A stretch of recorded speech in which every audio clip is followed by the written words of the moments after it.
Hey, everybody, super excited for this chat. We have Dr. Z from Cohesity, cybersecurity evangelist, educator extraordinaire. Dale, how are you? I am well, Evan. How are you today? I'm really great. I've followed you so much on social and all the digital channels, love your work, and Thank excited you. to chat. For those who don't know you, maybe introduce yourself and your role at Cohesity. Well, for sure. I am just a 1 year newbie at Cohesity. I've been there just 1 year as the field CISO. I started my tech career the year the IBM PC was introduced. So I'm going to let you do the math on that. Wow, we're getting old, aren't we? We are. Well, it's not the age, it's the mileage, I think, that matters. And I have just had a wonderful time working in all aspects of technology. I spent some time at an AS400 company and then a lot of storage work at Veritas, which led me to Symantec in 2005, where I served for 10 years as their global evangelist, traveling the world and having great conversations. I've carry a CISSP certification and a cloud security certification, and I am just thrilled to be at Cohesity and to be with you. What a great place to be at the moment. You guys are doing such an amazing job. Well, let's dive in. I mean, we talk about going back a few years. Data backup, data storage is nothing new. It's been critical for businesses for, gosh, decades, years and years. But walk us through how the market has evolved, is evolving. Where does Cohesity fit in that landscape? Well, you're right. I mean, since the beginning of time, people have been copying things, and it's very, very important, especially for businesses as far as protection. And there's a lot of factors that drive data backup. Some of it is regulatory an issue. Some of it is just to make sure that you have a copy. There's the old 3-2-1 adage of having three copies of your data in two locations, one of which is offsite. And there's plenty of stories of organizations that have lost businesses because their backup was on site. Mm, So I think it's the thing that has really impacted data protection is cloud and the ability to utilize cloud resources to not just maybe put something in the cloud, but to be a lot more efficient in the use of resources.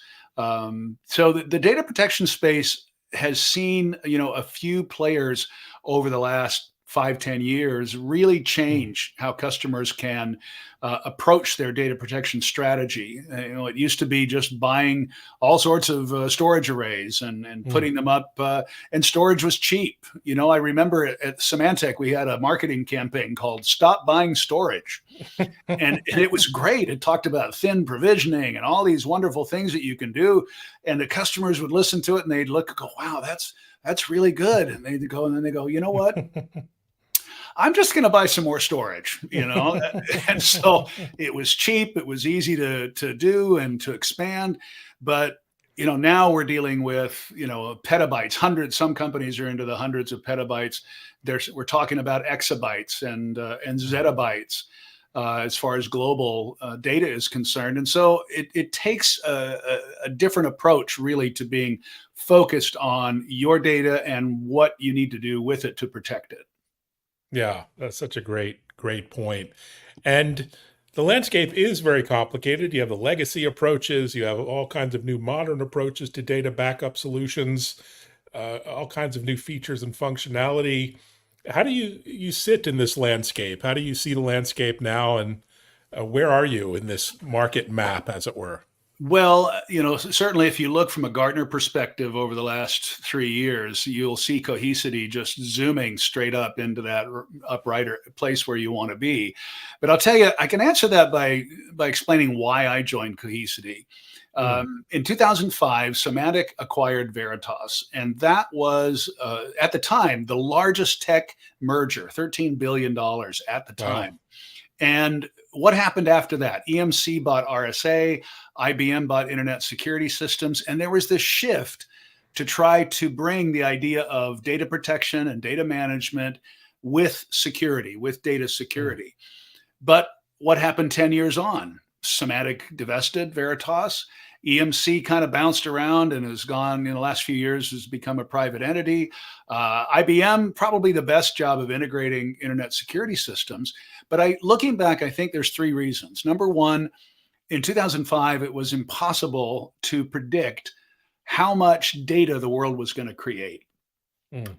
Facebook didn't really exist, getting started. All these things, these technologies that came out with mobile and all this stuff that made us hold on to data and look at data and try to get value out of data was really just beginning. The second thing was predicting how threats would be propagated around the globe. There were at that time a few threats that came out that were like, wow, look at that thing. It hit all these networks around the world and so fast, Melissa and I Love You and these other viruses in the early part of the new century. But it was hard to really predict what we're dealing with today with these millions and millions of vectors and threats that are out there. And then the third reason is the maturity of cloud resources. Salesforce was 5 years old. AWS was just beginning. And so when I looked at Cohesity, I realized, wow, I said, Cohesity is doing what I was talking about 18 years ago, what the promise of bringing this concept of security and management together. It didn't work back then for all those reasons and among others. And so what we're doing is we're breaking down those barriers between data management and data security by integrating very effectively with the tools, the best tools in the industry from a security perspective, and leveraging our distributed file system and on which we build this logical control plane that gives users the ability to exploit, and I mean that in a positive sense, APIs and connections in order to get great value out of the data, get visibility into what you have, where it is, who has access. There's tremendous value in your backup data. If for no other reason than to understand if there are problems with it or there are anomalies or there are threats lurking around. And I think that's the uniqueness of Cohesity is our scale, our simplicity, the security that we bring to the data management place. Fantastic. Well, it's intriguing. Can't wait to dive in a little deeper. Let's talk about the R word, ransomware. I would say pick up a newspaper. We don't do that now. You open your browser and, headlines every day, hospitals and state, local governments and, beyond belief, the entities that have been hit. Where are we in terms of the current ransomware threat landscape? Where are we headed? Are we getting better? Is it getting worse? Is it steady state? What's going on in your opinion? Well, if you look at it year on year, you'll see this jumping up and down. Like, oh, there's more attacks. Oh, there's less attacks, and it's like looking at the stock market every hour. If you just let it be, look at it from an aggregate perspective. I don't think a lot of people realize that we're in our fifth decade of ransomware attacks. Okay. 1989 was the first recorded attack. And so now we span 5 decades, and it's remarkable. And I think to look at what's happening in the future, you have to look at a little bit of the history, where the bad guys, started to attack individual computers by locking them and telling you that you were guilty of some federal offense and asking for $300 or something. And then they get not only smart, but they're lazy. They're going to do the simplest thing that they possibly can. So they start to realize, as we've gone into the year, in the last 10 to 15 years, the fact that data is the new oil, right? To talk about how important data is. And so we're going to lock the data, and the locking of the data, making your systems inaccessible, force you to pay a ransom. And then they said, well, we have to do that to the backup because we want to keep our victims from restoring. And so you look at some of the latest attacks, it's focused on the quality of the data. And so they're not, they don't have to come in and lock down everything and steal everything. They just have to come in and find the important stuff, which it's like rummaging through a purse, right? They get in, they start looking around going, oh, let's take that. And here's what I'm looking for. And then they're going to encrypt that, or they're going to steal it, depending on the industry and how sensitive that data is. And then they can say, well, we have this and we're going to, show it to the world, or we won't let you have access until you give us X, Y, or Z. So it's kind of morphing in that way. And when you look at security and you talk about the triad, right? Confidentiality, integrity, and availability, every industry will lean one way or another on that three-legged stool. But what I think is going to happen a lot and we're starting to see in ransomware, is the integrity of the data, where they can come in and change the data. And so how do you trust it? How do you know that this important data is really what you expect it to be? And so it's going to be, I wouldn't get caught up in how many attacks are happening. Mhm. There's the old adage, which we're all tired of hearing, it's not if, it's when. But they're like you said, there's no demographic of companies that are going to be hit by ransomware. Certainly, things that are like the pipeline issue and the larger organizations which have more resources to pay and things like that are going to be hit. But also, you just have to think about what data cannot be. What data can we not live without, either as an industry or as a company or even as a society? And those are going to be more of the targets. I can see that. Yes, absolutely. And so tell us about the Cohesity approach to helping companies protect themselves against ransomware. What's the philosophy and what's the actual tactical approach that you take? Well, first of all, it's visibility into what's Mhm. happening within your systems, right? Because you'll get something will get into your systems. It may be through a phishing attack or what Mhm. if credentials compromised. Somebody's going to get in and they're going to sit there for a while and they're going to do reconnaissance and they're going to find out what they need to do and how they want to do it and where the data is. And so having visibility early on is really, really critical. So you look at it from a backup perspective. If the bad guys are in there and they've placed some malware on your system and you're not aware of it, you're going to back that up one of these days. And Mm. then the next thing you know, you're going to back it up again. And pretty soon an attack is going to occur. And what we need to do is shrink that timeline back to be as close as possible to when that attack first occurred. So, with our technology and using, as I mentioned earlier, the relationships of our Data Security Alliance and the players that we deal with, um, we're going to give you visibility into finding that anomaly much, much sooner in the game. And so you can take steps to remediate that. And you're not just propagating it and backing it up. And the bad guys are not just looking around in your purse, basically, for a long period of time. Mm. That's the first step. The second step is controlling, putting the right controls and access around the data. So our zero trust architecture, and I know that's a word that everybody throws around, and we're all looking for the SKU to buy zero trust, right? And that doesn't exist, but it's all about controls. It's all about the right controls around the right data. So we're allowing our customers to position themselves very effectively to protect their most important assets. Data is currency. It's Mm. like the money in your wallet.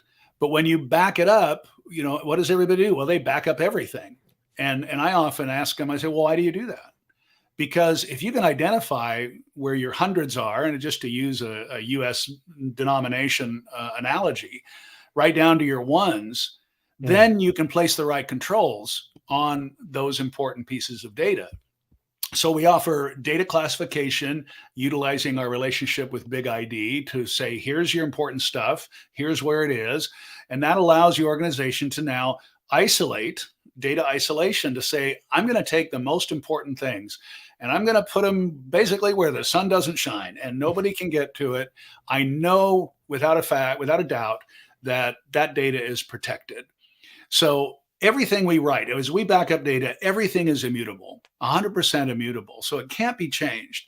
Mm. But the ransomware prospect is kind of this chain, right? Of visibility, of classification, of backing up the right things for the right reasons, putting it in the right place so that you can get access to it. And then it really comes down to recovery. We heard this term about resilience all the time. And it is, how do you get back to where you were? And focusing on recovery is the key, not just, oh, I backed up my data. I have a last known good backup right here. That in and of Mm, itself is not enough. It has to be mm. focused on recovery. And that's a little bit in a nutshell of what we do from a technological perspective. Brilliant. And you must hear stories, anecdotes from customers all the time working with you. Any you care to share publicly, that is? Yeah, I mean, we have a number of organizations that are happy to talk about their Mm, experience. The one that comes to mind is a group up in not far from me in the Pacific Northwest mm. called Sky Lakes Medical Center, which is in Southern Oregon, and they'd been a Cohesity customer for a long time, and they had a ransomware attack that was absolutely crippling. I mean, they talk about how their clinicians were walking around with clipboards, to do Wow. patient care. It was a huge thing for them, and they got into a situation where they were trying to recover, and they would reboot some system, and it would immediately the ransomware that was in there would immediately take over and shut them down. And they Wow. did that 15 times Wow. until we were able to help them and show them that because of the way they backed up their data and the way that we were our architecture, we helped them create a clean room very, very quickly. And so our technology to mount a VM or a workload is a matter of seconds. And then once they mounted that, they could then do the forensics and find, oh, here's the problem. We found the malware, Amazing. remediate that, and then now, okay, let's bring that up, let's bring that live and go, from that point. So they were able to, and they'll say they're on record of saying we didn't have to pay the ransom because we had Cohesity. Wow. And it was a process. I mean, it was a real Mm, experience and learning process for them. But because of the way we stored the data and the way that we were able to help them start to bring workloads back through a clean room process to make sure that it's correct and clean, they were able to ultimately get back up and running. They told the cyber insurance people, no, we're not going to use what you want us to do. We're doing it this way, and here's why. And they avoided the ransom altogether. So wow. That must be very gratifying to be yeah, involved in it's a projects great like that, story. especially in hospitals Yeah. in particular. Well done. So it wouldn't be a tech chat if we didn't talk about AI at some point, data management and security.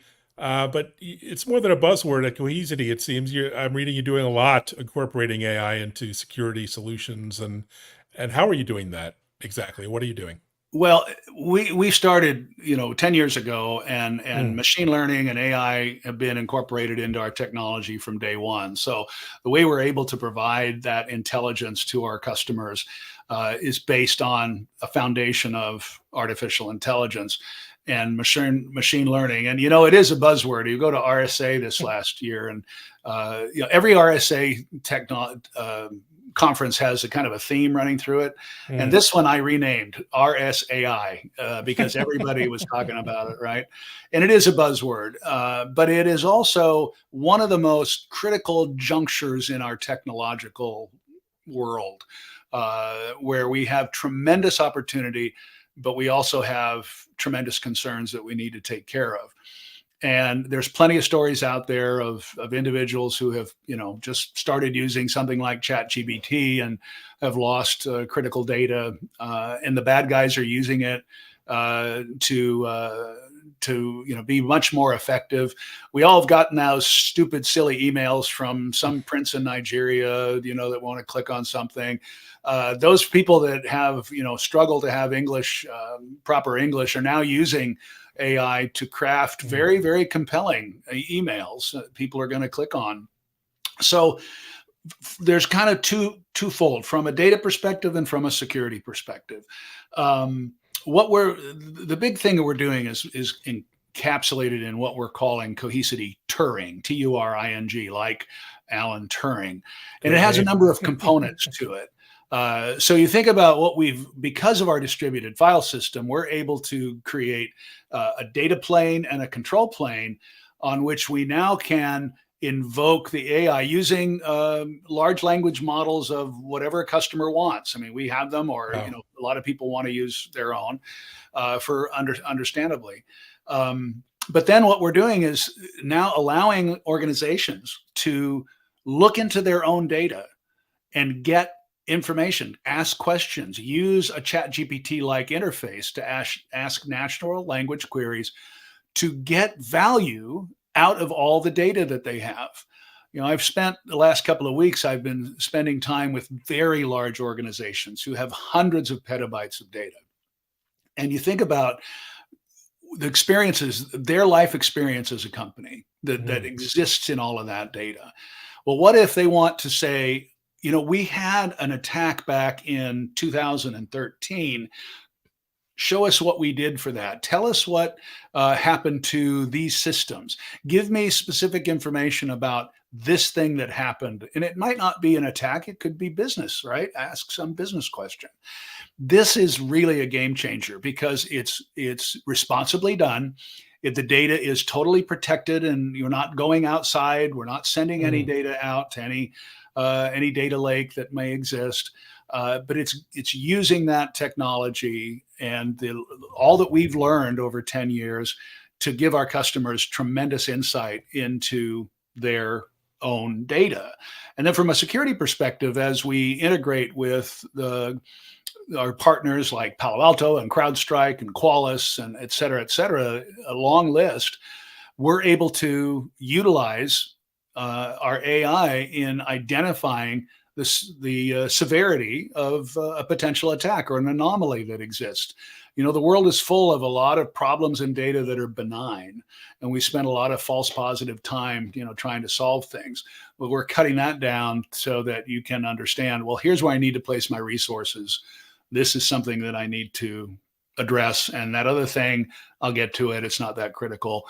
So those are the type of real pieces of value that come out of using the AI and the machine learning. Brilliant. Fantastic approach. So I'd love to pick your brain. You've been in this space a long time. For companies looking to bolster their data and cybersecurity posture, I mean, besides the obvious pitch, work with Cohesity. Any takeaways, recommendations you can offer at a high level? Well, I'll tell you what I see often is what I call the burnt marshmallow syndrome. So you think about a burnt marshmallow. What do you have? You have a crusty exterior and a relatively hard surface. That's the perimeter security that we've worked on for years to try to protect the assets, right? Put everybody together, put them in a castle, dig a ditch, fill it with water and alligators, and protect the data. And that's important, but clearly, as we've evolved over the last couple of decades, as the perimeter breaks down or moves and shifts, and wherever I am is the perimeter for my company, you have to do what is going on. You have to get your eyes, your visibility on what's happening on the inside of that marshmallow, because it's very fluid. It's all ooey and gooey. It's moving all over the place. And this is where a lot of organizations need to turn their vision back inside and be aware of how things are moving within your own networks and within your own data. And that will allow organizations to be able to put their resources where they need to be. As I said, data classification is a good example. And I'm not talking about let's come in and we're going to do a full-blown data classification project. I've never met one of those that's really worked. It's a hard thing to do. But if you take a look at what's really most important to you, and that can be fairly easily identified. If it's regulatory an issue, if it's proprietary, private, whatever it is, we help you find that and identify where it is, so that now I've got that view on the inside. I can take steps to protect it, or the attacks or the threats that are sitting there. It's getting the view of the inside of the marshmallow that's really most critical. And then secondly, I would add that any IT organization's responsibility is to keep the revenue generating clock running. I mean, basically that's it. There are a lot of things that go on below that, but it's about the continuity of the business. And so, yes, you can say, well, we back up everything and we know that where it is and how to get to it. But what's your recovery process? how can you ensure that you can get back up and running to whatever point or time you feel is important? And with that, I would add my third thing is to rehearse.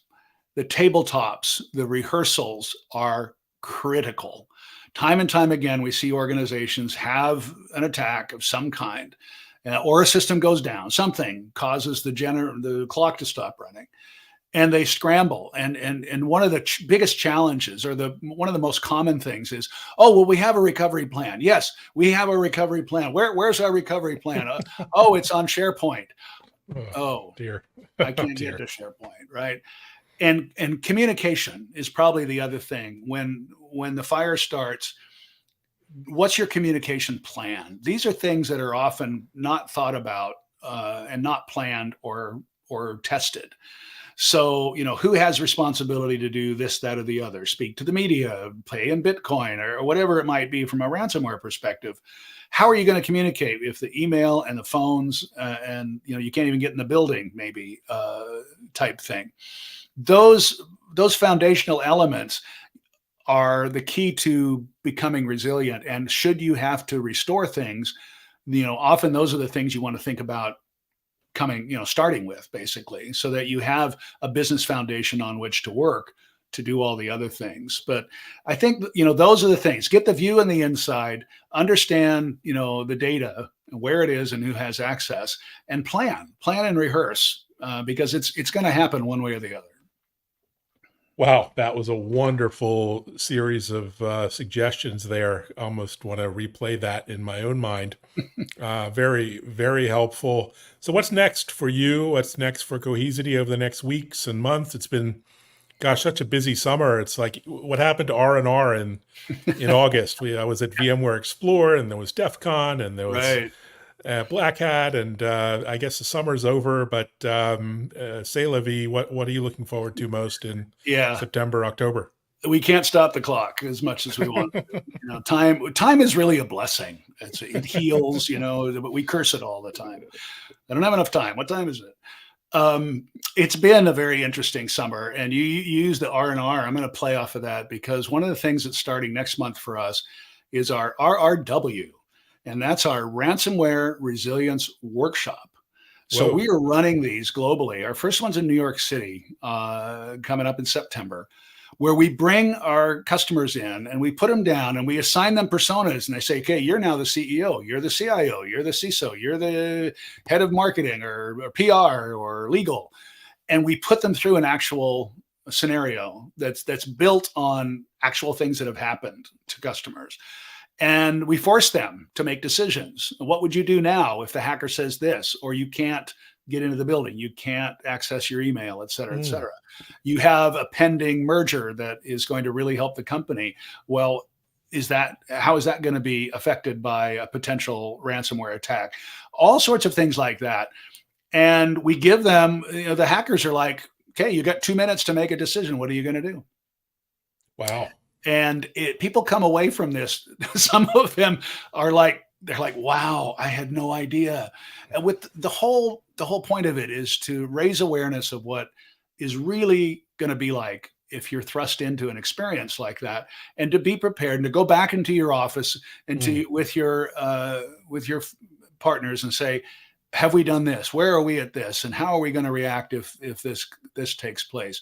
So that's something we've been working on. We've piloted. We've put our entire sales force through it, so they know and understand what it's like. And I'll be leading that in New York here the week of September 25th, 26th. Fantastic. Well, that sounds That's so going to be a lot intriguing. of fun. And Yeah. I would add one thing from a company perspective. At Black Hat, I was pleased to be there to announce our integration with Cisco XDR. And Mhm. this is the very beginning of, as I said at the beginning of our conversation, why I joined the company, in that integrating and breaking down the walls of security and data management. Mhm. So we've been working with Cisco for a long time. We have hardware that we use that is fine tuned to work with their UCS and et cetera. It's our software, I should say. Um, But what we're doing now is we're taking what they see from an XDR perspective, from their detection and response, and we're automatically impacting what happens to a backup policy in a system. So, should there be an attack, should there be an anomaly, the system can automatically start speeding up the rate at which we're backing up and how you Wow. back it up to get you prepared should something happen. And through that experience, and then at the end of that, it things are back to normal. The sound, the alarm has stopped sounding. It will automatically bring you back to your normal cadence. That's a very simplistic view of what's happening. The point is that now is true integration, right? I'm not having to go out and, oh no, I got to go change the backup and everything. You set it up how you want it to react and respond, it'll do it for you. And that's the first of many that we'll be doing with a lot of other security vendors to truly allow organizations to be resilient and ready to recover in the most effective and efficient way when something happens. Wow. You couldn't think of a more important partner than Cisco to work with on this initiative. Absolutely. So well And done. it's And just been tremendously received. It's live now and available now. And as I said, it's only the beginning. fantastic. Well, thanks so much for your insights and the updates and the analysis. And really, I learned a lot. I hope our viewers have. So thank you so much, Dale, Dr. Z, for joining us. And thanks, viewers, for watching. Reach out to Dale with any questions, comments, feedback you might have here on Twitter, LinkedIn, and beyond.